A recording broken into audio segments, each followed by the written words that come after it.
Wassail, beautiful people.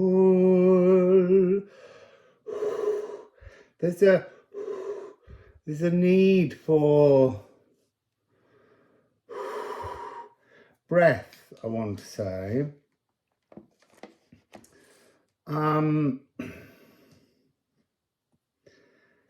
There's been a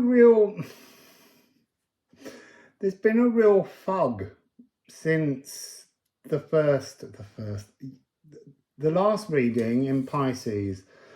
When I finished it, I immediately shuffled the deck to see what would be the next reading, and immediately Virgo and Mercury fell out.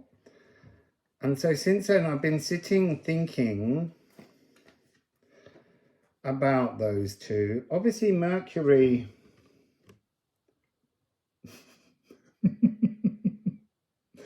Mercury is the ruler of Virgo, and I never noticed before that the 15 is a 6, and so that was just a nice acknowledgement. And Virgo was in the Pisces reading as being integral, as that mutable earth, mutable water. But since sitting in this energy, there is a greater sense of clarity coming through, because at the end of Pisces reading, after the sound healing notes, I was lost in a fog, really seriously lost in a fog. So Virgo, it's so busy in House Virgo. I want to begin by just saying also, we need to remember now that the fixed star Regulus, one of the 4 royal stars, as they're known, is now at 0 degrees Virgo. There's a lot transforming within the earth. Remember, Virgo is mutable earth. So there's so much transitioning. So I'm basing the astrology on Lion's Portal for these readings. So 8-8. So here we have Venus and Mercury, 4 degrees retrograde, 3 degrees not retrograde. It's worth looking up the heliocentric version of the heavens just to understand why 2 heavenly bodies a degree apart can be traveling in different directions. Okay, we also have within our deck Juno and Eros. There's a very loving energy taking shape, but an energy that's merging love in all its forms. Anything you merge with ultimately has the energy of Eros, the panacea, the ultimate panacea of love underneath it, as if that's the core frequency behind everything. And that's really strongly resonating here. So if we look at Virgo, there are 24 different heavenly bodies working through Virgo. It's very busy. It's got a lot of magical sparkles going on. So I'm just going to quickly read through all of the heavenly bodies there. So you've got Mercury 3 degrees, Virgo 4 degrees, Juno 29, Eros 18, Alceste at 19, Antaros 23, Cleopatra 16, Lancelot 20, Union 11, Lust, which is interesting because lust is I am love, I am lust on the back of Eros. So lust is at 20 degrees, Hecate is at 16 degrees, Nemosum, I can say this one, honestly, I'm until I need to. Mnemosyne, or Mnemosyne, it's Mnemosyne, it's 22. Dancing Angel, one of the spiritual asteroids, 9 degrees. Imhotep, 23. Orcus, 15. Bella, 13. Lamia and Medusa. Lamia's at 16, Medusa's at almost 2 degrees. Nemesis, the waters of righteousness. Justice, 3 degrees. Niobe, 7 degrees. Astrea, 11 degrees. Moira, 28 degrees. Artemis, 28 degrees. Diana, 26 degrees. It's absolutely packed. Really strong mixture of both raw, emotional and divine feminine energy, masses of it. There is some male energy in there as well, but it felt more like the male energy was, and that's interesting, was in the mutable water, and that somehow this mutable earth is the divine emotional and raw feminine frequencies.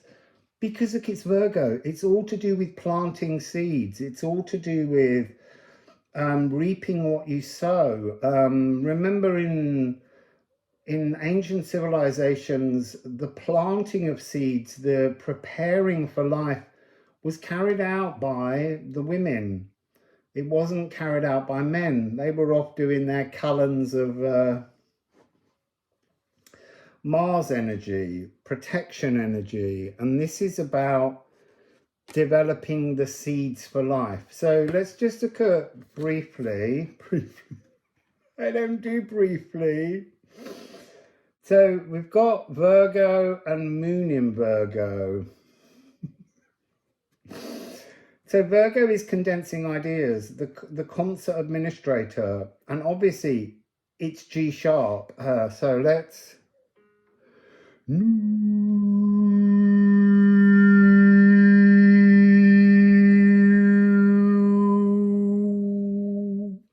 Again, I feel like this, because Mercury is the ruler and it is the G sharp, it's also Quicksilver, pure undying energy. There's something about that though, that's about how do you capture pure undying energy? How do you hold it in with the voice? So I want to say there's a 666 frequency here. So we obviously have Virgo, house, which is card number 6. And then Moon in Virgo, 33. And Mercury, Quicksilver energy, is 15, 666. What is 666? For me, it's like the barbed wire fencing or the ha-ha trench that we fall into. A ha-ha is the little trenches dug around enclosures of sheep so that they can't, if they go down into that thing, the farmer can lift them back out again. But it's kind of like a protective barrier. Oh my God, now I'm seeing Juno is 6. So that's 6666. But so yeah, this energy around the path of gold, the normal, the energy we're used to from life, and we're trying to build bridges to pass over this ha-ha, to push through the barbed wire, to go past the boundary of what we consider normal. We're making the earth more mutable. And it's interesting because the last reading was about F of the lower heart. I didn't sing that because I focused on some other notes, but this is, we're in Venus territory here.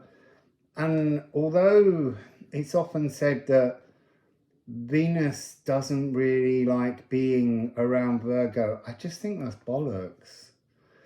But Venus is heading towards Libra, which is somewhere that it rules. And there is this sense with Juno, this merging relationships, this mirroring energy that's taking place, lasting unions, and we have union at 11 degrees.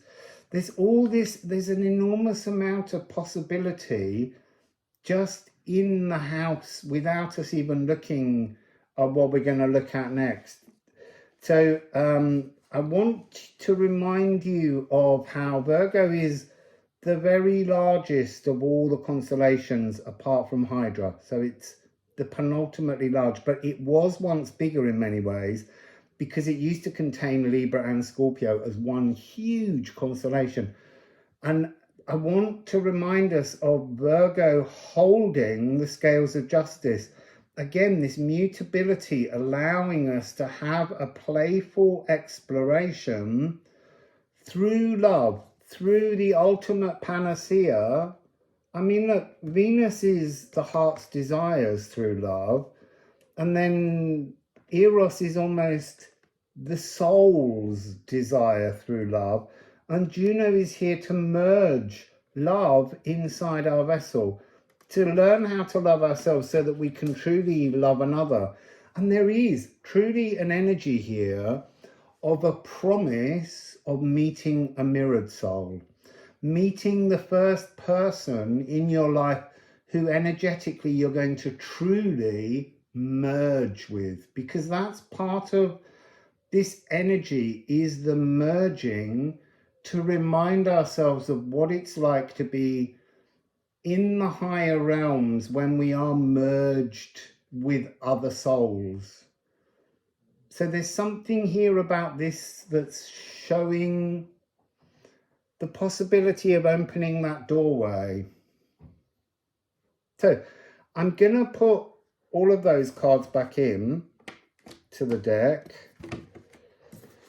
in different places, and then we'll give the deck a shuffle, and we're going to look at the first part of this reading is always the shamanic currency. So what energy shamanically, spiritually, is waiting up there in house Virgo? I want to remind you all as well, I may have already just said it, but back in the day, it was the women who had the secret rituals for planting seeds. They had entire ceremonies for planting seeds. So it's interesting because I usually get a sense quite immediately around the Lion's Gateway as to what its major frequency is, but this feels like it's there's a spell woven across and inside this door that has to reveal itself slowly somehow. I don't know, but it'll be interesting to tune into just the door at the end. Anyway, so what is the shamanic currency currently ringing out and resonating from the 24 spheres? Oh, I think we're not, look, just one card, and it is so spectacular. So you're going to want to go back to the Aries reading that you were meant to have already watched, because you need all 12 of these. If you're going to access the magic of this shamanic currency, you need all 12 houses. You have to stop thinking that it's Sun, Moon, Rising and Venus. It's the whole chart matters to us. So, Aqua Regia. So Aqua Regia is the dragon's blood. The Earth's grid. You see, I want to say it's been torn apart, but that's not what it really is. It's being rewired, therefore we are being rewired. So as shamanic currency, What's on offer? Everything.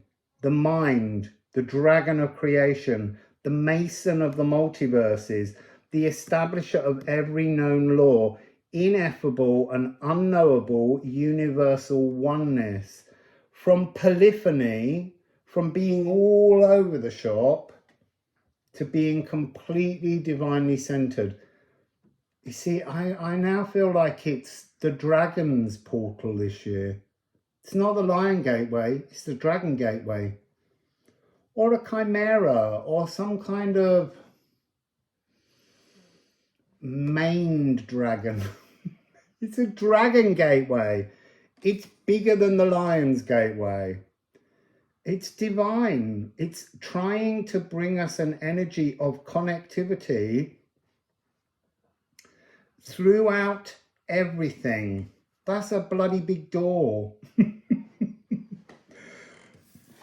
So the polarities here, I am Poimander or I am Poimander. And what is inside that doorway? Silence. Silence. This is dimension resolving.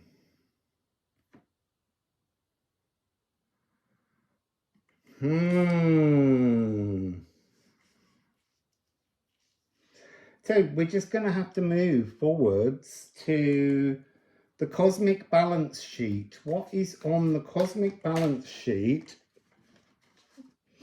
of Virgo? What's on Virgo's cosmic balance sheet? This is so interesting. It's giving me one card each time. There's a message coming through that you need to make it simpler than you are, or it's got a simplicity at heart that you can't see until you unravel the fog that was in the Pisces reading. You need to go back to Aries, then do Pisces, and then settle on what you're doing with this one. And then you need to go through all of them. So we have the moon. What's on the balance sheet? You see, I immediately want to say a lie and deception. That's the really interesting thing. Look, it's not that I have this sudden hatred of the moon, but there's something about what you desire to see is not your truth. There's something to do with what you hear is not what was said. Self-delusions somehow. Fixed frequencies moving forwards. You knowing better than Poimander, than the mind of God.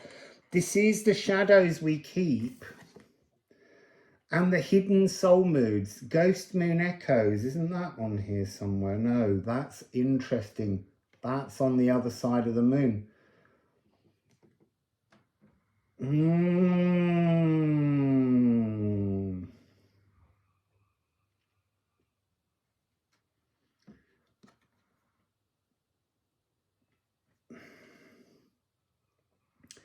So look, we've got a few things here. The moon pulls the tides of your moods. We know that. We've been establishing that. And if you haven't watched the series that was the Runic Adventures Beyond the Veil, which the veil is often talked of as being the moon. The moon is a kind of emotional gatekeeper, but it's a reflective energy that's really interesting. I always talk about what you have in your heart goes out to the universe, but there's something about almost like at a slightly different angle. The moon is encouraging you as it goes through each of the houses to be pulled towards an over-emotional, non-authentic expression of moods. And then that's what the universe is giving back. It's almost like this energy has to be just taken out of our field so that we can resonate in a greater sense of authenticity. It's a really interesting frequency. I feel I'm going to move on. It might be that I'm going to get some runes out with this one. That's really interesting because the others have not had rune stones or rune cards. but we're only getting one with each at the moment. So the deposits, oh, I've got the deck upside down there. The deposits needed to be made towards Virgo and its galactic balance sheet of, yeah, some kind of emotional deception.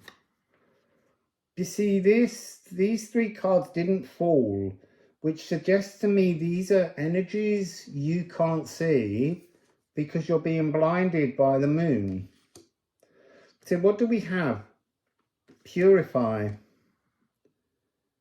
Purify, house 10. Now, the house cards don't have a number. But in the collective, it would be Capricorn. It would be cardinal Earth. And it's interesting because we do have the card of cardinal. So here I want to suggest that you might want to look at your house 10, whatever your house 10 is and what you have in it, and compare it to what is currently transiting through Virgo now, or look at what you have in Capricorn and see whether that helps you to understand what's transiting, and then remove it. This is about surrendering emotions. The emotional power ballad, ratifying your reality, a pause bar, pause to seek the silence. It's not, oh, that's really interesting. So it's not about a meditation, it's more about the silence of the mind, the silence of the emotions, or being over emotional, the silence that comes from being centered emotionally. But they're also saying the silence of the empty hand, as in non-action, to just feel as we're going through this energy, a surrendering, a purifying to polish your image.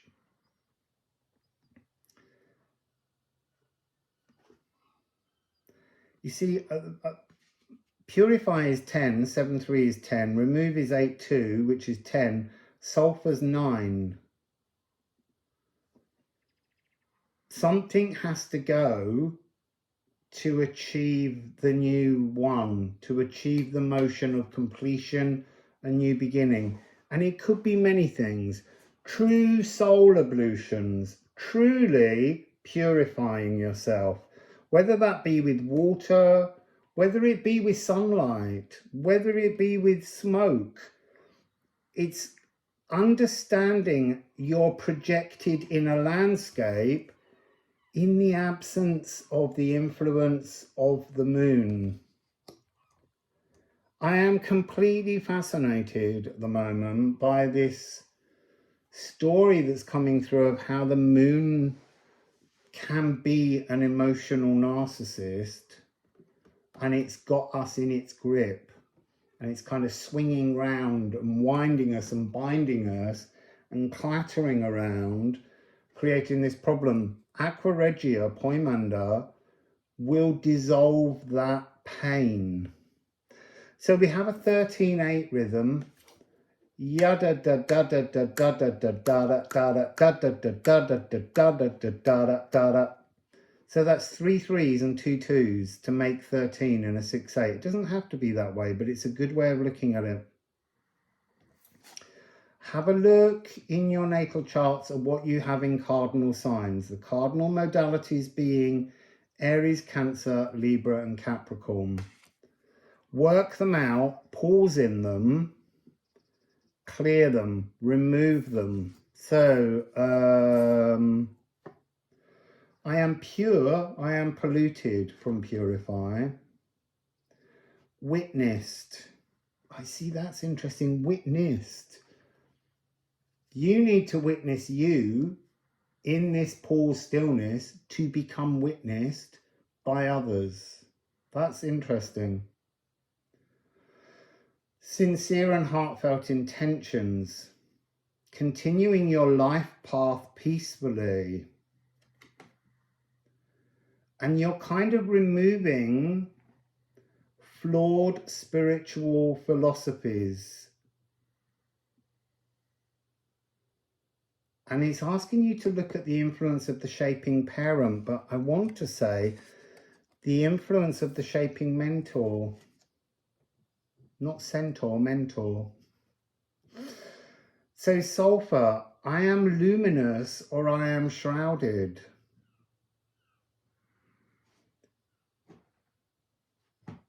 Interesting, because it's sulfur and it is the soul, there's something about fire and brimstone, that cleansing frequency. You know, what in your life stinks? What in your personality or your philosophy stinks? What is odoriferous? What's gone off in you and your world? Mazzy's wagging her tail just here. And what can't you do in moderation? What are you over consuming? I don't just mean eating, it could be an action. You know, what are you doing too much of that's interfering with your ability to be renewed, to be revived? Brimstone vapors drain health and vitality. You need to draw out these negativity things, these negative emotions, negative thoughts, negative feelings. The space is open. You've got Poimanda, Poi Poi, Aqua Regia here to assist you. What do you need to do? Purify. That's this energy. Purify, purify, purify. The energy here is you need to plunder the seafloor lakes of molten sulfur, because there's an awakening there for you.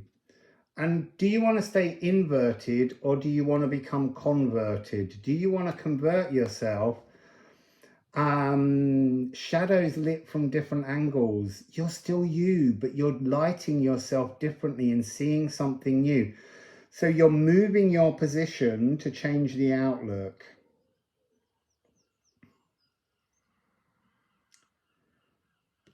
It's interesting. It's talking about changing beliefs. But going back over the details over and over and over and over, going back over them, but not transforming them. It's time to transform them. Be humbled by misunderstandings that you've had in your life. See the growth purpose in them. See them as the springboard to get over the jump. And be thankful for these chances right now to reconsider your past from a new angle. So let's end by looking at the galactic dividends. What are the galactic dividends on offer? What are the galactic dividends on offer?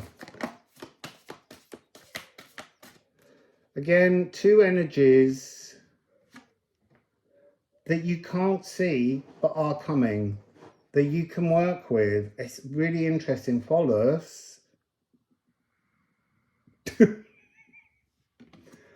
and Juno. So Juno is a really, really important energy. Let's just go back to Juno. Oh, Juno is 29 degrees. That's linking with Neptune. Neptune at 29 degrees.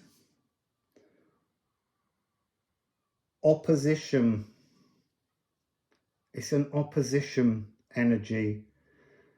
It's the union when the fog clears. Radical shifts in Phallus. The law, L-O-R-E, of unintended consequences. Nervous system. Higher heart. Bringing a calming love to the nervous system.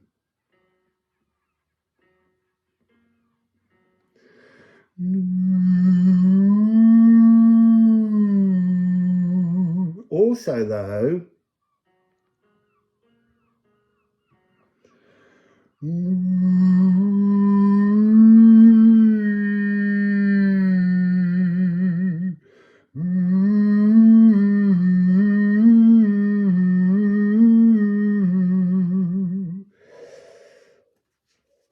There's something very simplistic. There's something of reaching out in union to all, but firstly, you have to reach out. I need to move across. The sun's blinding me.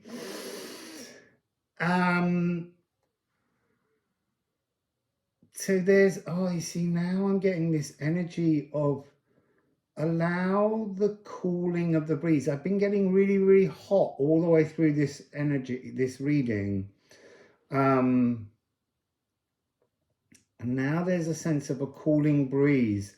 It's almost like a reversal of energy frequencies, because usually fire, water, there's something about where you blow air on fire and it becomes stronger.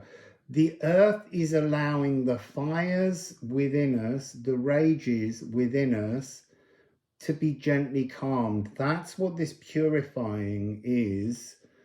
And that will help us on the next stage of this journey. So Follis is, I am asleep or I am aware.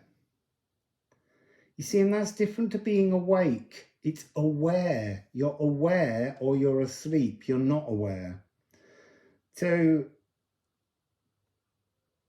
kicking out at false enemies.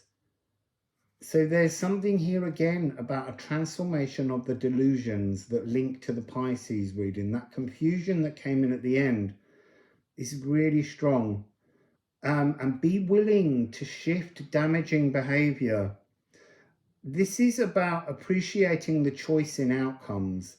Everything has choices, rather than a single side to things. There's multiple options available. And this is attempting to live by the law of intended consequences. Working out, thinking ahead, understanding, wisdom to move in the frequency that you need to. And with Juno, it's Libra and Sagittarius, lasting unions. I am inconstant or I am committed. Here it is, wisdom. See, the energy of Juno is fascinating. Juno has an energy of kind of the female ego out of control.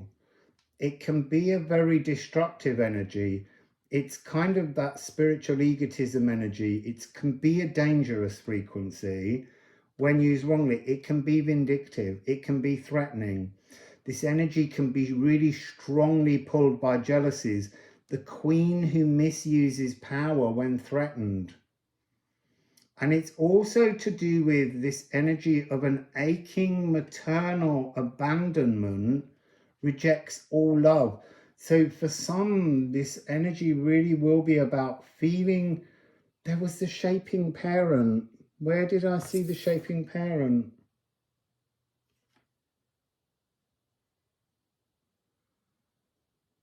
It's interesting. It wants me to say the shadows you hide are the mountains that block you.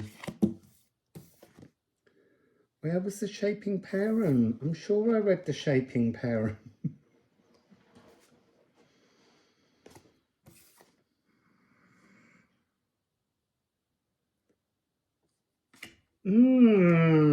I may have been on one of the cards earlier when we started the reading, but there is this strong energy of the shaping parent. Yes, we are all shaped by mentors. That was what it was. It was mentor energy as well that came through. Anyway, so we're all shaped by many people that we come into contact with. It's time now to reshape yourself in your own divine image.